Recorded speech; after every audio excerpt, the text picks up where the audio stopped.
nitrogen. Nah, nitrogen ini berperan ini untuk zat hijau daun. Sering lihat seperti ini daunnya. Nah, ini namanya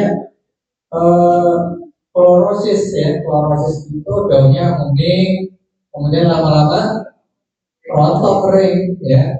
Nah, ini salah satunya adalah kekurangan zat hijau daun ya. Kekurangan klorofil karena kekurangan unsur nitrogen ini ya. Nah, ini vegetatif ya, ini daun, batang, cabang. Jadi kalau ingin pohonnya besar, ya batang berarti ya, cabangnya ini kan. Nah, berarti unsur ini nitrogen. Atau tadi nanam sayuran apa? Nanam sayuran tapi yang diambil daunnya tadi kangkung, ya, bayam, sawit, ya. Berbanyak nih unsur nitrogennya ini. Ya. Daun ya.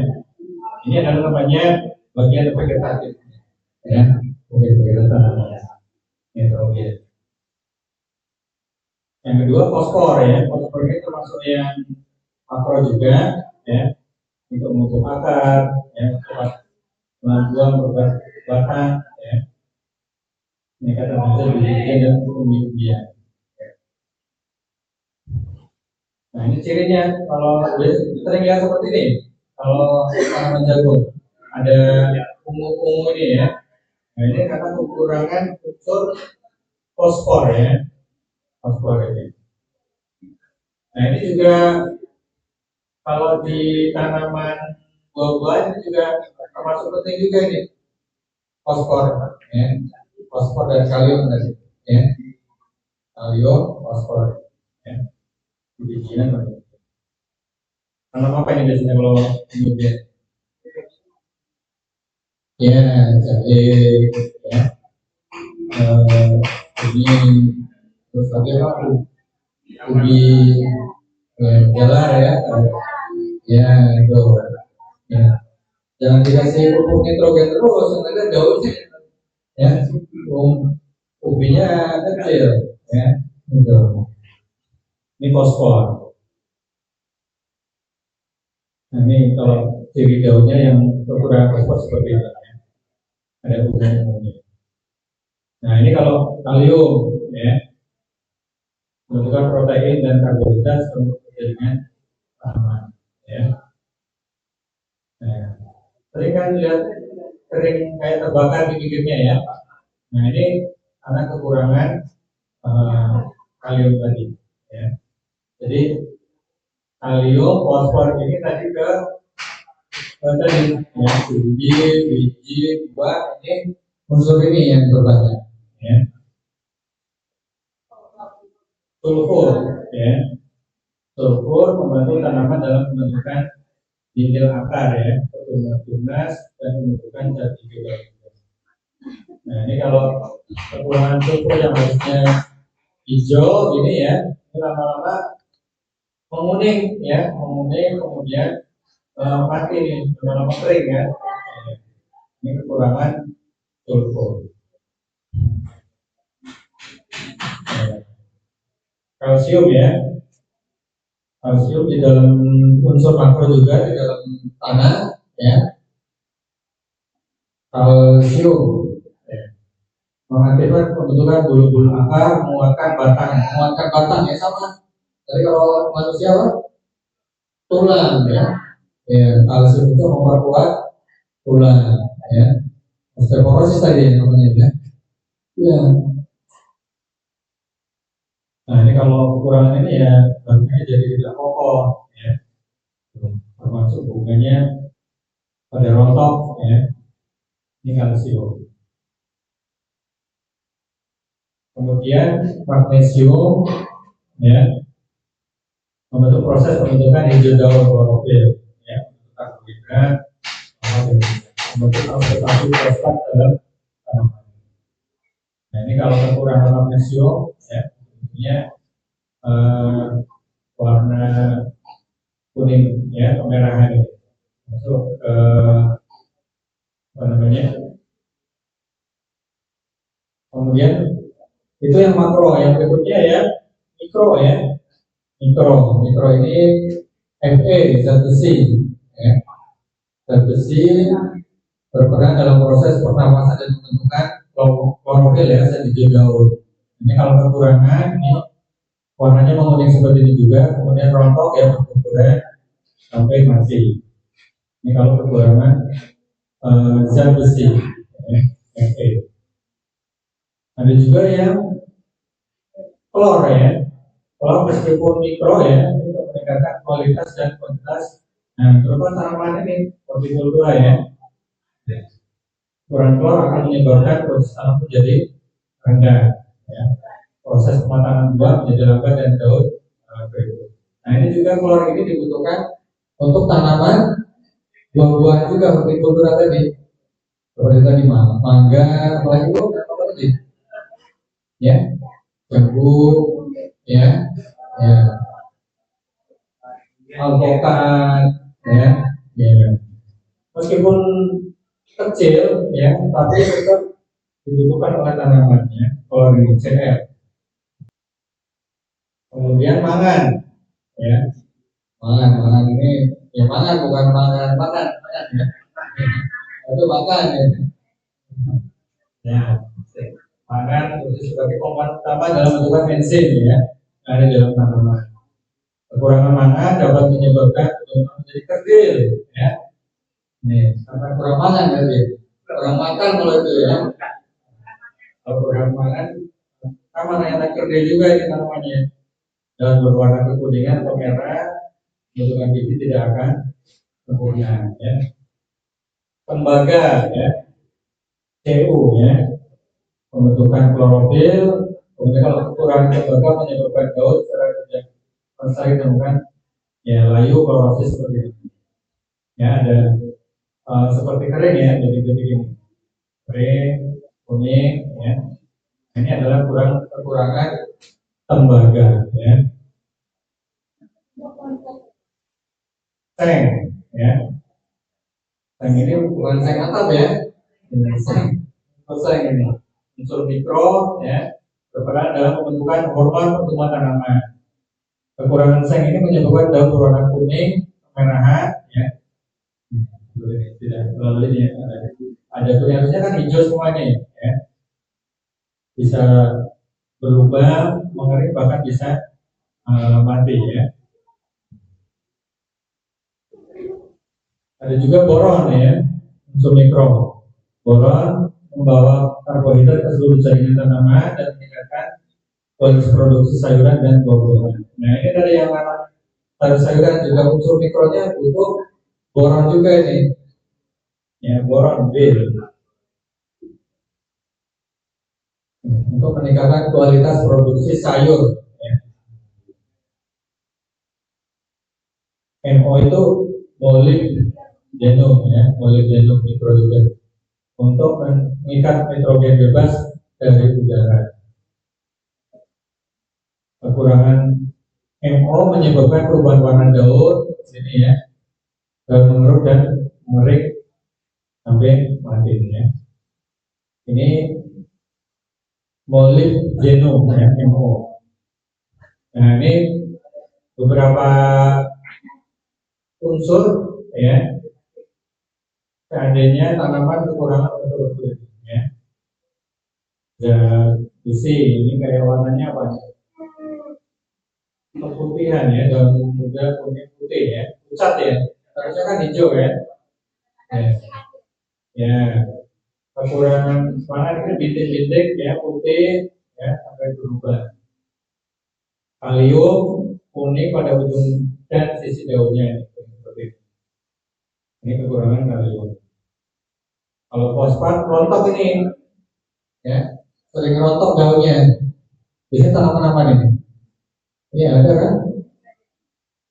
Itu berarti kekurangan fosfat ya, daunnya gugur ya, warnanya gelap sebenarnya cuma rontok daun. Kemudian kalau kalsium ya, daunnya menjadi kerdil ya, mengkerut-mengkerut gitu ya, kerdil ya. Ya. Ya. Atau kekurangan nitrogen ya, daun tua dan kisut ya, daun muda hijau muda. Kalau kekurangan natrium ini kayak terbakar nih ya. Ya, warnanya coklat kayak terbakar ya.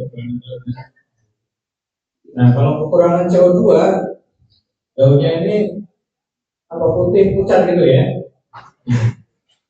Karena CO2 ini dibutuhkan tanaman untuk proses fotosintesis juga untuk membentukkan energi. Ya.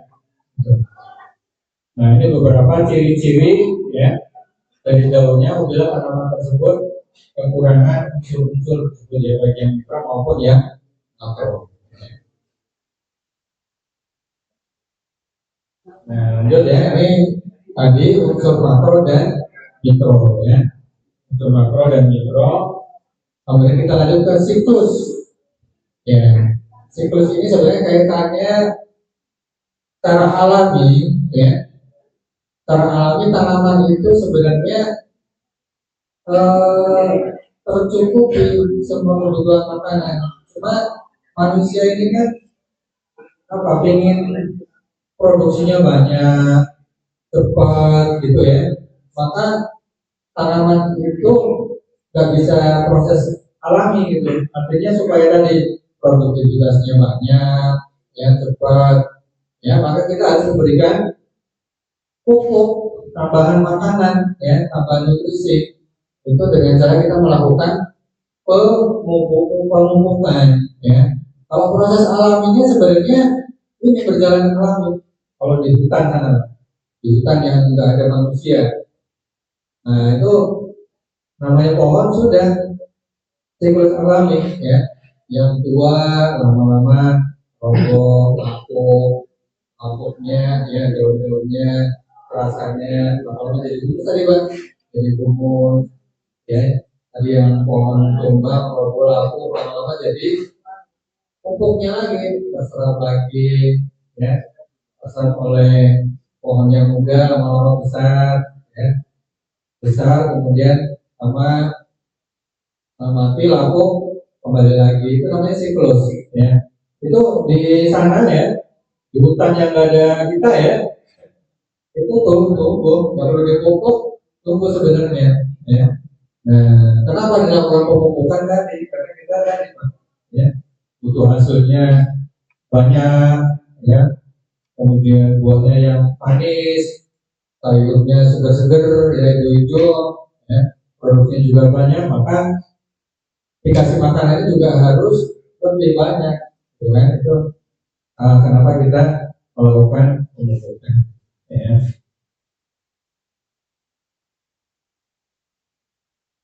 Nah ini tadi saya bilang, ini kalau di hutan alam ya, di hutan alam itu artinya hutan sana lah ya, hutan belantara yang ada kita lah ya, yang bisa tumbuh pak, ya, tumbuh, ya, sudah ada yang ngatur semuanya itu, ya, nggak perlu kita tumbuh pohon-pohon, ya, yang besar dari mati, kemudian dari bijinya, dari buahnya, tumbuh anakannya, ya, ambil pupuknya, dari terasa yang jadi humus, gitu kan?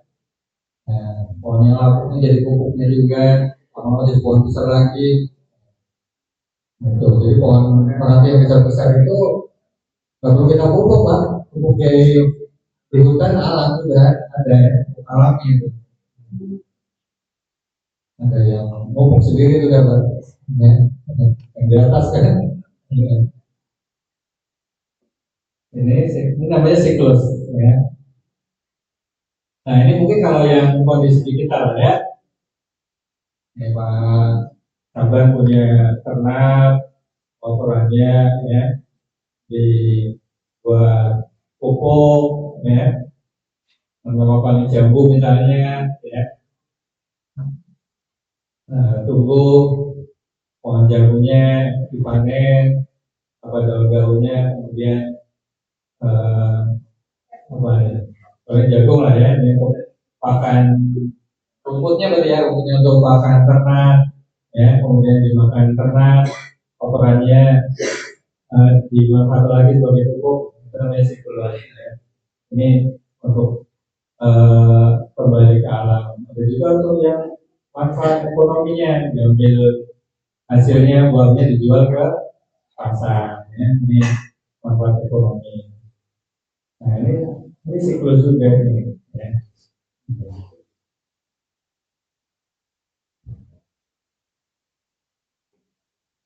Nah ini sebenarnya unsur hara ini tersedia ya untuk tanaman ini ya. Nah cuma kadang itu tadi kita ingin produktivitasnya tinggi, maka kita lakukan di sini. Treatment kita adalah melakukan pemupukan tadi ya, menambah unsur hara makanan untuk tanaman. Ya. Nah itu. Jadi dengan menambah bahan organik, ya, bahan organik di sini adalah ini ya, pupuk organik gitu ya. Dalam tanah dapat meningkatkan kesuburan tanah dan menyeimbangkan siklus hara dalam tanah. Nah, jadi bahan-bahan organik ya atau pupuk organik ini akan meningkatkan tadi ya. Kita katakan subur kan kalau ini unsur-unsurnya terpenuhi semua ini tadi ya. Fisiknya, kimianya, ya, biologi itu terpenuhi. Ya. Nah, kelebihan dari pupuk organik ini adalah di sini di fisik dan biologi ya. Kalau kita memberinya pupuknya pupuk kimia atau pupuk anorganik, maka yang ada unsur biologinya akan bertambah atau berkurang. Ya, unsur biologinya itu berkurang ya. Berbeda kalau kita memberi pupuk organik, ini mikroorganismenya semakin nambah, semakin banyak gitu. Termasuk ke fisiknya yang kemarin dijelaskan Mas Aban juga. Jadi kalau di gabut ini kalau di pupuk kimia lama-lama tanamannya ini ya apa? Kering ya Pak? Ya kecil ya. Ya itu salah satunya akibat dari unsur fisiknya yang merusak ini. Ya. Ya, kalau di tanah mineral itu tanah menjadi kering, ya malah jadi tandus, ya itu akibat dari pemupukan pupuk-pupuk kimia. Ya. Tapi kalau kita menggunakan pupuk organik, kelebihannya adalah ini, ya unsur fisik dan biologinya itu akan semakin meningkat, semakin bagus.